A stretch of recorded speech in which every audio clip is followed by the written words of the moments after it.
তাহলে এখানে দেখা যাচ্ছে যখন সে আল্লাহর অপছন্দনীয় তার যে ক্ষমতার উৎস হয়ে যাচ্ছে তার সম্পদ এবং তার ধন সম্পদ, তখন সে আল্লাহর নির্দেশকে লঙ্ঘন করতে থাকে।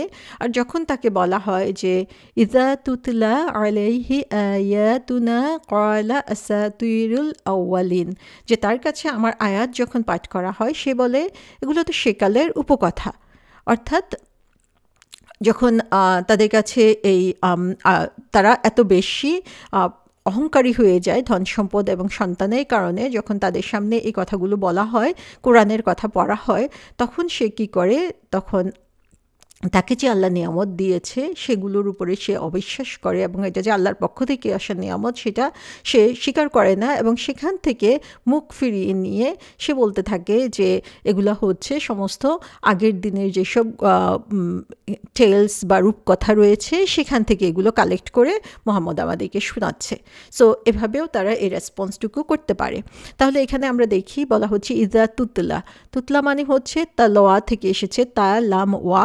সো তালোয়া মানে হচ্ছে আমরা জানি আমরা কোরআন তালোয়াত করে থাকি, এটা মানে হচ্ছে দুইটা অর্থ, একটা হচ্ছে পড়া আর একটা হচ্ছে ফলো করা, অনুসরণ করা। সো একটা জিনিস যখন আরেকটা জিনিসকে ফলো করতে থাকে তখন সেটাকে তালাওয়া বলা হয়ে থাকে। তো যখন তাদের সামনে পড়া হয় বলা হচ্ছে, সো কোরআন পড়ার ক্ষেত্রে আমরা দেখি যে দুইটা ওয়েতে আসলে আমরা তেলাওয়াত করব। সেটা হচ্ছে একটা হচ্ছে জাস্ট পড়ে যাওয়া, আর একটা হচ্ছে কি পড়েছি সে কথাগুলোকে ফলো করা।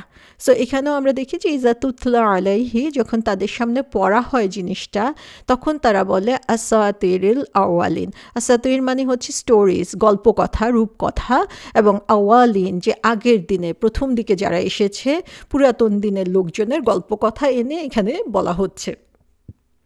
সো এখান থেকে আমরা দেখি আল্লাহ সুবহানাহু ওয়া তাআলা যেই জিনিসটার উপরে ফোকাস করছেন যে তারা কোরআনের এই কথাগুলোকে আসলে কিভাবে অস্বীকার করে, কিভাবে এটাকে মিথ্যা প্রতিপন্ন করে। তারা বলে যে আগের দিনে আমরা যে দাদা নানা বা আমাদের আগের জেনারেশনের কাছ থেকে যেই ধরনের গল্প কথা শুনতাম সেগুলো তো ম্যাক্সিমামই সত্যি না, সেরকম কিছু কথা নিয়ে মোহাম্মদ এখন আমাদেরকে ভুলানোর জন্য চেষ্টা করছে।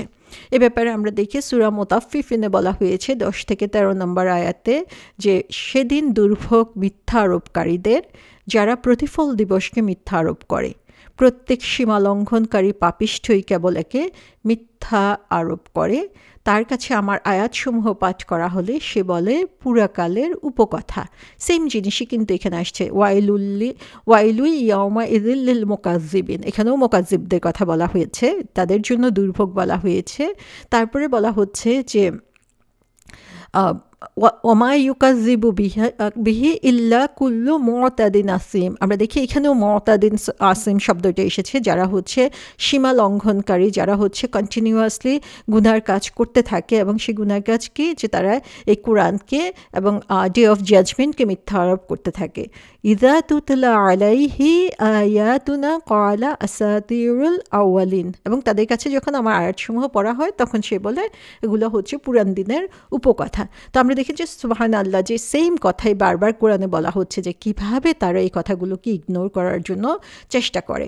যেমন সূরা আনামে বলা হয়েছে, তাদের কেউ কেউ আপনার দিকে কান লাগিয়ে থাকে, আমি তাদের অন্তরের উপর আবরণ রেখে দিয়েছি যাতে একে না বুঝে, এবং তাদের কানে বোঝা ভরে দিয়েছি। যদি তারা সব নিদর্শন অবলোকন করে তবুও সেগুলো বিশ্বাস করবে না। এমনকি তারা যখন আপনার কাছে ঝগড়া করতে আসে তখন কাফেররা বলে এটি পূর্ববর্তীতে কিচ্ছা কাহিনী বই তো নয়।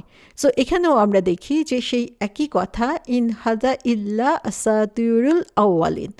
এই যে তারা এই কোরআনের কথাগুলোকে কি করছে, যে পুরান দিনের কিচ্ছা কাহিনী বলে মনে করছে, কিন্তু আসলে সমস্যাটা কোথায়? আসল সমস্যাটা এখানে বলে দেওয়া হয়েছে যে তাদের অন্তরের উপরে আসলে একটা লেয়ার পড়ে গেছে, কভার পড়ে গেছে, যে কারণে হচ্ছে এই কোরআনের কথাগুলো শুনেও তারা বুঝতে পারে না, এবং তাদের কান মনে হয় যেন ব্লকড হয়ে গেছে, যে সেই কান দিয়ে তারা সে কান দিয়ে এই কোরআনের কথাগুলো প্রবেশ করতে পারছে না, এবং তাদের সামনে যতই সায়েন্স দেখানো হোক না কেন, যত নিদর্শনে আসুক না কেন, তারা বিশ্বাস করবে না। এবং কাফের কুরাইশদের কথাই আমরা জানি সূরা কুরাইশ থেকে, যে তাদের চোখের সামনে নিয়ামত দেখার পরেও তারা রাসূল সাল্লাল্লাহু আলাইহি ওয়াসাল্লামের কথাকে কিভাবে অস্বীকার করেছে। সূরা আনফালে বলা হচ্ছে, আর কেউ যখন তাদের নিকট আমার আয়াতসমূহ পাঠ করে তবে বলে, আমরা শুনেছি, ইচ্ছা করলে আমরাও এমন বলতে পারি, এ তো পূর্ববর্তী ইতিকথা ছাড়া আর কিছুই নয়। সেম জিনিস এখানেও এসেছে, ইন হাদা ইল্লা আসাতিরুল আউয়ালিন, অর্থাৎ এই গল্পগুলো আগেও বলা হয়েছে, আমরা আগেও এসব গল্প শুনেছি এবং এরকম গল্প আমরাও বানাতে পারি। তো সুবহানাল্লাহ, যারা হচ্ছে কোরআনের কথা শুনে এ ধরনের কথা বলে, তাদের মেইন সমস্যাটা কি আল্লাহ বলছেন? মেইন সমস্যাটা হচ্ছে তাদের অন্তরের উপর আবরণ পড়ে গিয়েছে, তাদের কানকে ব্লক করে দেওয়া হয়েছে। সত্যকে সত্য মনে করে বুঝার মতো জ্ঞান এবং বুদ্ধি তাদের মধ্যে আর অবশিষ্ট নেই। আল্লাহ সুবহানাহু ওয়া তাআলা আমাদের সবাইকে সেই ধরনের অবস্থান থেকে রক্ষা করুন। তারপরে আল্লাহ যেটা বলছেন 16 নম্বর আয়াতে, সানাসিমুহু আলাল খুরতুম, আমি তার নাসিকা দাগিয়ে দিব। তাহলে কি বলছে? যে তার নাকের উপরে ব্র্যান্ড করে দিবেন আল্লাহ সুবহানাহু ওয়া তাআলা। তো এখানে আমরা দেখি যখন মানুষের এভাবে কাউকে বলা হয়, তখন বোঝানো হয় যে তাকে আসলে কিভাবে অবমাননা করা হচ্ছে। সে মনে করে কি যে সে খুব হাই স্ট্যাটাসের লোক, কারণ তার হচ্ছে অনেক ধন সম্পদ রয়েছে, তার অনেক সুগঠিত সন্তান রয়েছে, শক্তিশালী সন্তান রয়েছে যারা তাকে প্রোটেস্ট করবে। আল্লাহ সুবহানাহু ওয়া তাআলা বলছেন যে আমি তার নাকে দাগ দিয়ে দিব, যাতে হচ্ছে যেটা হচ্ছে তার জন্য একটা হিউমিলিয়েটিং থিং। সো এখানে তার জন্য যে অপমানকর জিনিসটা, সেটা আল্লাহ সুবহানাহু ওয়া তাআলা এখানে বলছেন যে যদিও সে নিজেকে অনেক হাই স্ট্যাটাসে মনে করে, কিন্তু এ ধরনের কাজ যারা করে তারা হচ্ছে আল্লাহর কাছে খুবই অবহেলিত, খুবই অপমানিত একটা অবস্থানে রয়েছে। এবং এখানে আমরা জানি যে যখন কাউকে বলা হয় যে নাকে, আমরা কাউকে যখন শাস্তি দেওয়া হয়, দেশে একটা প্রচলিত একটা শাস্তি রয়েছে যে বলে যে তাকে নাকে খত দিতে বলো। সো নাকটাকে মাটির সাথে লাগিয়ে দেওয়া, তো এটা যে কতটুকু অপমানজনক সেই লোকই জানে যাকে এটা করতে বলা হয়ে থাকে, এবং সেজন্যই হচ্ছে এটা একটা শাস্তি হিসাবে প্রচলিত রয়েছে। সো ইবনে জারির বলেছেন যে আল্লাহ সুবহানাহু ওয়া তাআলা এখানে খুব ক্লিয়ারলি বলে দিয়েছেন যে তাদেরকে এমনভাবে চিহ্নিত করা হবে যে আল্লাহ যেমন তাদেরকে চিনবেন সে কাল কিয়ামতের দিনে, তেমনিভাবে আশেপাশে যত লোকজন থাকবে তারাও তাদেরকে চিনতে পারবে তাদের এই দাগের কারণে। এবং এটা হচ্ছে, আবার কেউ কেউ বলেছেন যে এটা হচ্ছে জাহান্নামে যারা থাকবে তাদেরকে এভাবে চিহ্নিত করে দেওয়া হবে, যে তাদের মুখটাকে, আমরা জানি বলা হচ্ছে যে তাদের মুখটাকে কালো করে দেওয়া হবে, তাদের মুখটা এমন কালো থাকবে যে সমস্ত মানুষের মধ্যে দেখেই বোঝা যাবে কারা হচ্ছে জাহান্নামী। সো এখানে যারা হচ্ছে অস্বীকারী, যারা রাসূল সাল্লাল্লাহু আলাইহি ওয়াসাল্লামের মেসেজকে গ্রহণ করতে রাজি না, তাদের ব্যাপারে আল্লাহ সুবহানাহু ওয়া তাআলা বলছেন যে তাদেরকে এমনভাবে অপমানিত করা হবে, এমনভাবে চিহ্নিত করা হবে যে যে কেউ তাদেরকে রিকগনাইজ করতে পারে। তো বলা হচ্ছে সানাসিমুহু। সানাসিমুহু শব্দটা এসেছে ওয়াসিন মিম থেকে। ওয়াসিন মিম মানে হচ্ছে ব্র্যান্ড করে দেওয়া, দাগ দিয়ে দেওয়া, অথবা কোনো জিনিসকে চিহ্নিত করে দেওয়া। সো এখান থেকে উইসাম শব্দের অর্থ হচ্ছে ব্র্যান্ডিং। সো এখানে আমরা জানি যে যখন যাদের বড় ফার্ম আছে, যেখানে অনেক পশু থাকে, তাদের কি করা হয়, তাদেরকে ব্র্যান্ড করা হয় যেন তাদেরকে চিনতে পারা যায় যে সে কোন ফার্মে, সেই প্রাণীটা কোন ফার্মে। তো এদেরকে চিহ্নিত করার কারণে ব্র্যান্ডিং করা হয়, এবং ব্র্যান্ডিংটা হচ্ছে খুব কষ্টকর একটা কাজ। এবং এখানে আল্লাহ সুবহানাহু ওয়া তাআলা বলছেন যে তার লম্বা নাক রয়েছে এবং সেই লম্বা নাকের মধ্যে এরকম মার্ক করে দেওয়া হবে। ওয়ালিদ বিন মুগিরার ক্ষেত্রে সাধারণত বিভিন্ন তাফসীরকার বলেছেন যে এখানে ওয়ালিদ বিন মুগিরাকেই বোঝানো হয়েছে, কারণ তার নাক ছিল অনেক লম্বা এবং সেটা একটা আভিজাত্যের লক্ষণ হিসেবে ধরা হতো, এবং ওয়ালিদ বিন মুগিরা নিজে এটার জন্য অনেক গর্বিত ছিল। তো আল্লাহ সুবহানাহু ওয়া তাআলা বলছেন যে তার নাকটাকে এভাবে মার্ক করে দেওয়া হবে, অর্থাৎ সেটা তার জন্য কি পরিমাণ অপমানজনক হবে।